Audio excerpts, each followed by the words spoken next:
पुण्यात्माओं, मानुष शरीर दुर्लभ है, मिले न बारंबार, और वही तरवर से पत्ता टूट जाइयो फिर नहीं लागे डार। इस सबसे पहले तो हमने इस मनुष्य जीवन की वैल्यू से, इसकी कीमत से परिचित होना चाहिए। ये कितना अनमोल है, ये कितना बहुमूल्य है। जब हम इसकी कीमत से परिचित होंगे तभी हम भक्ति कर पाएंगे। क्या बताते हैं कि कहता हूं कई जात हूं, कहूं बजा के ढोले, श्वास जो खाली जात है ये तीन लोक का मोले। एक मानव शरीर का जो श्वास है, ये एक श्वास भी कहते तीन लोक के तुल्य, क्योंकि हम तीन लोक वो हमारे लिए तो बहुत बहुत ज्यादा है।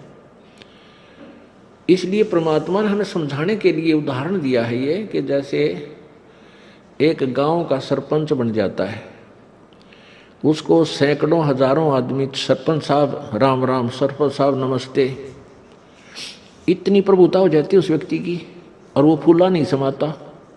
और जब वो बन जाए एमएलए, कोई व्यक्ति एमएलए बन जाता है, कुछ क्षेत्र का मुखिया बन जाता है वो, उसको तो फिर न जाने कितने व्यक्ति, कर्मचारी, अधिकारी सारे सलूट मारे, फिर वो फूल जाता है।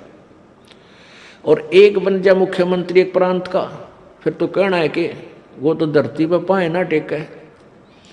और बन जाओ प्रधानमंत्री एक टुकड़े का, एक देश का, छोटे से का या बड़े का, तो उसके माइंड की सोच है, वो तो सातवें आसमान पर घूमता है। फिर वो अपने आप को जीव नहीं समझता, क्योंकि उसके शब्द में, उसके वचन से ही ना जाने सबके में हिलता नजर आता है उसको।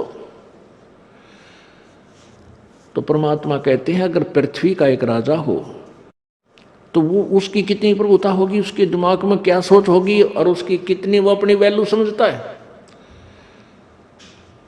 और ऐसे ऐसे पृथ्वी लोक, स्वर्ग लोक और पाताल लोक,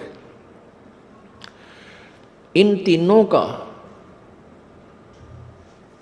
तीनों की कीमत आप लगाओ कितनी होगी। और परमात्मा कहते हैं तुम्हारा मनुष्य जीवन का एक श्वास जब भक्ति बिना जाता है, सच्चे साधना बिना जाता है, तो इतनी कीमत है इसे एक श्वास के सिमरण की। अब इस कीमत को, इस मूल्य को केवल आप ही लगा सकोगे, अन्य व्यक्ति नहीं। क्योंकि आप सत्संग में आने से जौहरी बनोगे, लाल की परख करने लगोगे, तब आपको इसकी कीमत का अलग से पहचान होगी, तुरंत महसूस होगी कि हाँ सत्य बात है। तो ऐसे महंगे मोल का एक सांस भी जावे और तीन लोग नहीं पटतरे क्यों धूल मिलावे। पटतरे माने बराबर नहीं। आप नित्यनियम में भी पढ़ते हो, अपने नित्यनियम के अंदर आपको बहुत कुछ विज्ञान है। विज्ञान माने तत्व ज्ञान है, विशेष ज्ञान है। और इस ज्ञान को आप केवल एक रूटीन में पढ़ लेते हो कि हमने ये एक पढ़ना है, प्रतिदिन नित्यनियम करना ही करना है, लेकिन एक व्यवस्था बनाकर नहीं इसको प्रतिदिन करना चाहिए। जितनी देर भी इसको सुनो, किसी भी पार्ट को, इसके नित्यनियम का जितना भी बुद्धि मन निश्चल हो तेरा आपका, तो ये विचार करे कि इसमें क्या बोला है मालिक ने अपनी वाणी में, क्या आदेश है तेरे लिए। क्योंकि आप पौन घंटा नित्यनेम करते हो, इसमें ज़्यादा से ज़्यादा आपका मन 20% इस नित्यनेम के अंदर आप 20% ही सुन पाते हो। उस 20% को भी यदि आप विचार करो डेली कि इसमें क्या आदेश है मालिक का, और फिर अपने जीवन को सारा दिन, उस दिन को ऐसे ही सुचारू रखो। क्योंकि आपको घर से निकलने से पहले ये पढ़ा इसलिए जाता है कि आपके साथ रास्ते में कोई निकम्मा भी टकराओगा, कोई गाली देने वाला भी मिलेगा, कोई बुंडा भी बोलेगा, कितने कोई आंट भी लावेगा। तो उनके साथ आपने कैसे व्यवहार करना है। आवत गाड़ी एक है, उल्टा हो अनेक। और कह कबीर ना उलटियो वा रहे एक की एक। इसको पढ़ना पढ़ना नहीं है। मान ले कोई बूढ़ा बोला है, गलत बोलता है, गाली देता है, तो उसने तो कर दिया यूँ काम, और आप भी उल्टा दोगे तो फिर 4 और देगा कि वो तो पूरे मूड में है, वो तो फुल मूड में है लड़ाई के में, और आप भी आगे से उल्टी बोल पड़ोगे तो वो तो 4 बैठा है।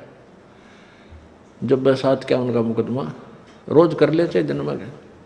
तो कहते परमात्मा आवत गाड़ी एक है, उल्टा हो अनेक, और कहे कबीर ना उलटियो रहे एक का एक।